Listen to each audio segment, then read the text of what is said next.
CBN Recife. Apresentação, Mário Neto.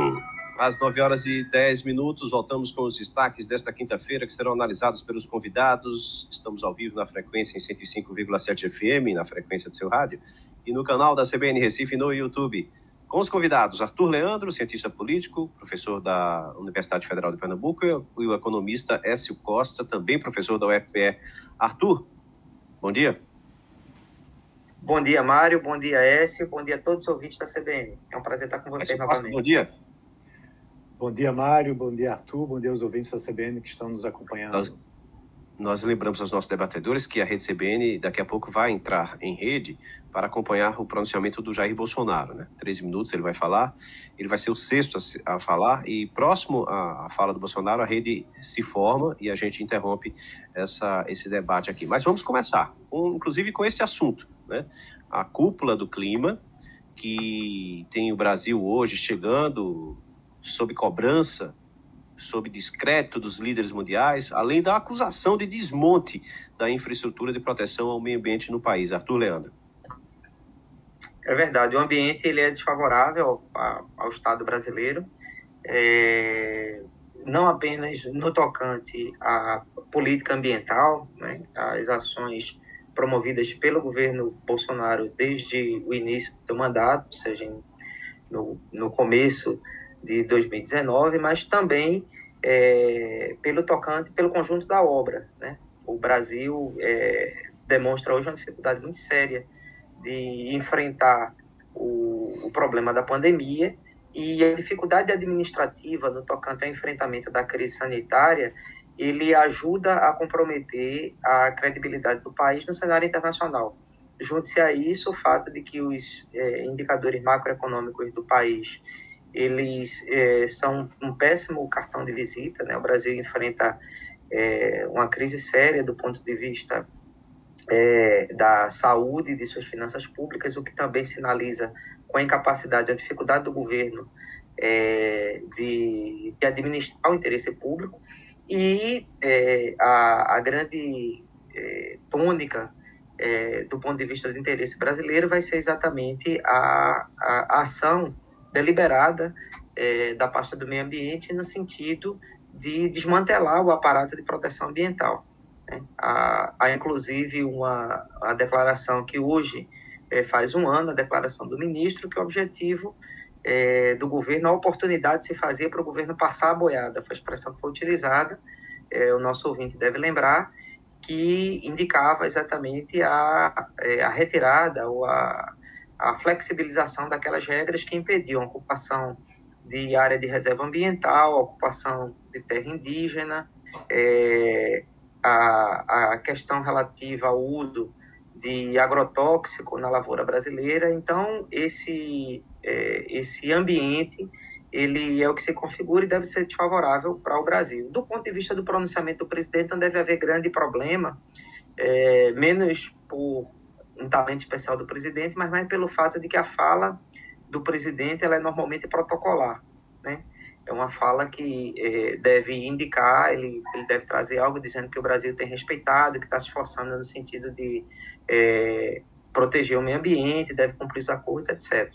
Mas o ambiente é desfavorável para o Brasil. Uma fala robótica, né? 13 minutos de um robô falando, mas enfim. Écio Costa, a questão econômica, né? Quer dizer, o Arthur já falou bem aí, esse desmonte, o policial, o delegado federal que fazia o combate lá, a questão das toras de madeira que foram dizimadas, foi afastado do cargo. Os fiscais do IBAMA estão sofrendo como nunca para aplicar multas, quer dizer, é a inversão total de valores e da situação. Os criminosos contra o meio ambiente estão sendo protegidos pelo ministro do meio ambiente. Isso é um absurdo. Inclusive, ontem teve um tuitaço, ele se envolveu em problemas lá com a cantora Anitta, enfim. Mas a questão econômica, Écio, o presidente vai pedir $1 bilhão, me parece, lá, para o combate ao desmatamento na Amazônia. Enfim, fica difícil, né, com essa política que existe hoje no Brasil. Bem, na realidade, eu acho que a gente não precisa misturar uma coisa com a outra. O Arthur estava mencionando que a questão econômica está sendo muito mal conduzida aqui no Brasil e que isso tem impacto internacional. Não é bem o que aconteceu no ano passado. Pelo contrário, os gastos fiscais foram enormes com o intuito de se combater a pandemia. A gente teve um déficit de mais de 700 bilhões de reais e grande parte disso foi para se utilizar com auxílio emergencial, com auxílio aos estados e municípios, e isso impediu que o nosso PIB caísse o dobro, segundo estimativas, do que realmente caiu. Ao invés de cair 4%, teria caído 8% ou mais. Tá? Agora, falando especificamente de condução, né, da pandemia, de condução ambiental, aí sim a gente deixa muito a desejar. Né? Nossa condução da pandemia ela é mal feita desde o início. Né? A gente poderia ter tido uma antecipação da vacinação e não aconteceu. Então, a gente está tendo que conduzir novamente a política econômica no intuito de promover mais gastos, né, com a nova rodada do auxílio emergencial, e isso terminou trazendo um custo mais elevado do que o que se esperava. Na questão climática, novamente, eu acredito muito que a condução é muito mal feita por parte do nosso atual ministro, né? As declarações, o posicionamento. Nós vivemos hoje um mundo diferente do que há pouco tempo atrás. A pandemia, principalmente, acelerou muito a mudança no pensamento dos investidores internacionais. A adoção do ESG em inglês ou ASG em português, que tem a ver com o meio ambiente, a questão social e a governança, faz hoje com que os investidores de fundos internacionais acreditem muito naqueles países e naquelas empresas que têm essa preocupação do ESG, ou do ASG em português. Então, se o governo brasileiro não tomar essa iniciativa de, pelo menos no discurso e também na prática, apresentar medidas importantes para que possa convencer o cenário, convencer a opinião internacional de que o cenário é, sim, de conservação da Amazônia, de conservação do meio ambiente, de preocupações sociais, de combate à corrupção, ou seja, de questões de governança, a gente vai ficar patinando sem ter uma retomada mais forte via investimentos privados. Até porque a questão fiscal ela está muito difícil de ser resolvida, né? A gente precisa ter uma reforma administrativa mais abrangente, que pegue servidores atuais, né, servidores da ativa, que seja abrangente para pegar legislativo, judiciário, e que possa reduzir realmente os gastos para que você possa, eventualmente, voltar a ter uma situação de superávit primário. Caso contrário, a gente vai continuar dependendo cada vez mais do investimento privado. Nada de errado contra isso, mas você precisa ter uma situação de superávit até para poder atrair também o investimento privado. Então, a minha grande preocupação nessa cúpula e na que vai acontecer no final do ano é de que o Brasil tenha um posicionamento muito guiado pelo ASG, na nossa sigla em português, respeitando tanto a questão ambiental como social e de governança. Ok. Outro tópico, o anúncio das medidas de flexibilização aqui em Pernambuco, ele pode ser feito inclusive hoje, quinta-feira. Ajustes e reformulações já foram definidos e devem afrouxar um pouco mais essas regras atuais, já que essas regras atuais valem até domingo. Então, a partir de segunda-feira nós teremos novas regras. Arthur Leandro, o que esperar, então?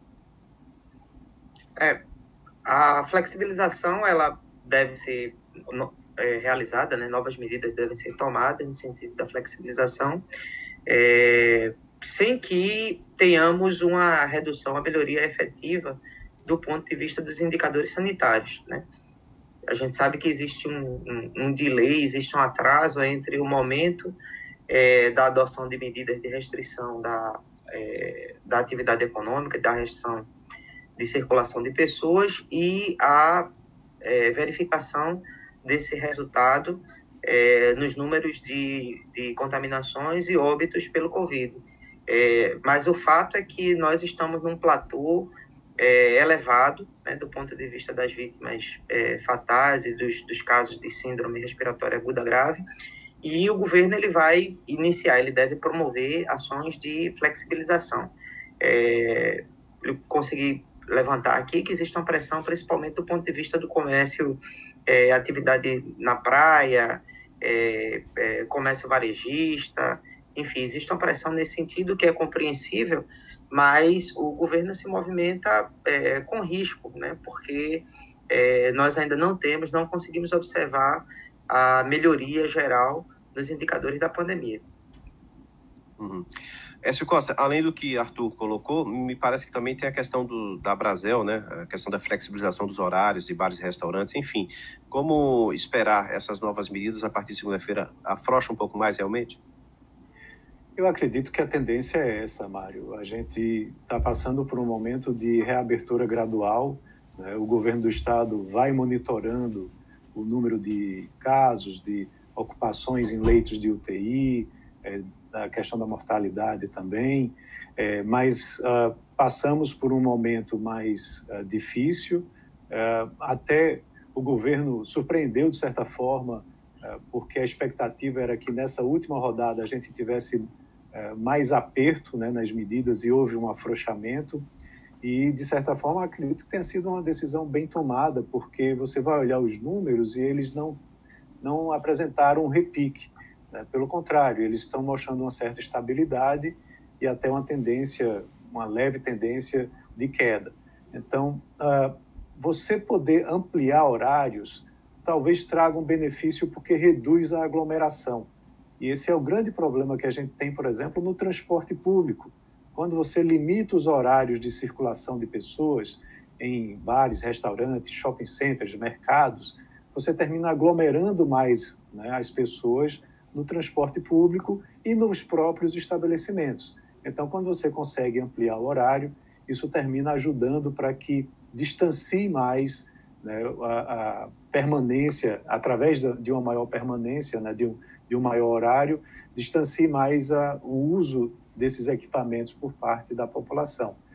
Agora, claro, tem que ficar com um olho na missa e o outro olho no padre, né? Ou seja, acompanhando bem como é que está a evolução dos casos, porque com o ritmo de vacinação que a gente tem, a gente pode ainda, a qualquer momento, precisar ter medidas mais restritivas. E o ritmo foi, inclusive, adiado, né? O ministro falou que ia ser em maio, né, para os grupos prioritários. Agora vai ser setembro, quer dizer, vai se arrastando mesmo essa questão. Bom, mas enfim.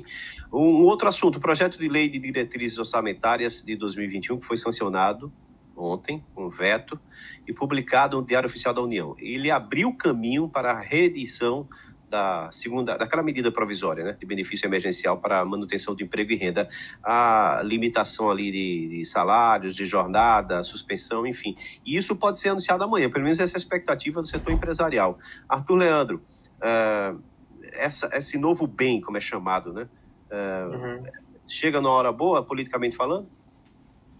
Sim, o governo ele sofre um refluxo do ponto de vista de sua aprovação, né, de sua popularidade, o que se deve não apenas ao momento da crise sanitária, mas, em grande medida, também ao impacto dessa crise na economia, né? A gente tem uma redução significativa da massa salarial, o número de pobres e pessoas abaixo da linha da pobreza no Brasil cresceu bastante desde o início da crise, e esse benefício ele pode aliviar, atenuar o sofrimento dessas famílias. Apesar do valor ele ser pequeno, né, do ponto de vista do atendimento das necessidades básicas das famílias, mas ele certamente representa um alívio, e isso pode repercutir positivamente na popularidade do presidente da República, principalmente considerando o ambiente político adverso, né, que ele enfrenta, pela instalação da CPI da pandemia, e toda a movimentação que existe hoje de partidos que são hipoteticamente da base do governo, né, que são os partidos do Centrão, mas que se movimentam com bastante autonomia, de modo que o presidente ele não tem segurança acerca do tipo de apoio parlamentar que ele pode contar. Então, um alívio do ponto de vista da sua aprovação, ele pode dar tranquilidade, alguma tranquilidade para o governo se reposicionar diante da crise. Écio Costa, essa reedição do Programa de Redução de Jornada e Salários e de suspensão de contratos, ela já era esperada desde o início do ano pelo setor empresarial. Agora eles estão acreditando que amanhã isso vai ser anunciado porque eles estão numa pressão fortíssima em relação ao governo federal. Então, Arthur estava se referindo ao auxílio emergencial, né? Esse já está vigorando, já está havendo pagamentos aí para a população, realmente num valor menor do que o do ano passado. Agora, falando do BEM, né, que é o Programa de Manutenção de Empregos, e também do PRONAMP, tá? Porque isso também vai ser reeditado à medida que o orçamento seja sancionado. A gente tem aí algo em torno de 10 bilhões que serão utilizados para o programa de manutenção, né, através da suspensão e redução de jornada dos trabalhadores. E isso, no ano passado, foi muito importante, porque nós temos um problema sério que aqui no Brasil, o emprego formal ele é muito caro, né, tanto para se contratar como para se demitir. Então, um programa como esse, que suspendeu enquanto bares, restaurantes, o comércio em geral, estava em condições sérias de isolamento, isso ajudou para que não demitisse os trabalhadores, né? E agora uma reedição disso é muito importante porque, novamente, evita que você tenha um desemprego maior por conta dessas medidas. Só que vale lembrar o seguinte, Pernambuco está num processo de reabertura. Então, para Pernambuco, talvez não tenha um impacto, um sentido tão importante assim. Agora, em outros estados, como São Paulo, onde você tem medidas muito restritivas ainda, apesar de que elas vêm sendo abrandadas, ainda pode ajudar bastante. Tá? Agora, para Pernambuco, o BEM talvez não venha assim, a trazer um impacto tão positivo no momento atual. Mas como é um programa que vai vingar até o final do ano, pode ser que venha a ser útil. Já o PRONAMP, vão ser liberados 5 bilhões de reais para os fundos garantidores, e aí esse valor é multiplicado e chega a 16 bilhões que vão ser liberados pelos bancos para as empresas, micro e pequenas empresas, poderem pegar um capital de giro e passar pelo sufoco, né, ajudar a atenuar o sufoco que estão passando. Então, esse montante também vai ser muito importante. Teve no ano passado, foram 37 bilhões no ano passado, esse ano são 16 bilhões, mas é um dinheiro barato e que tem um prazo longo para ser pago, vai ajudar bastante. Senhores, Arthur Leandro, Écio Costa, a rede vai formar o repórter CBN e parece que depois essa transmissão ao vivo lá da Cúpula do Clima. Muito obrigado, então, Arthur, pela sua participação. Obrigado, até a próxima. Écio Costa, muito obrigado, até a próxima. Obrigado, um abraço, até a próxima. Acompanhamos os nossos debatedores nos destaques de hoje às 9h29. CBN Recife.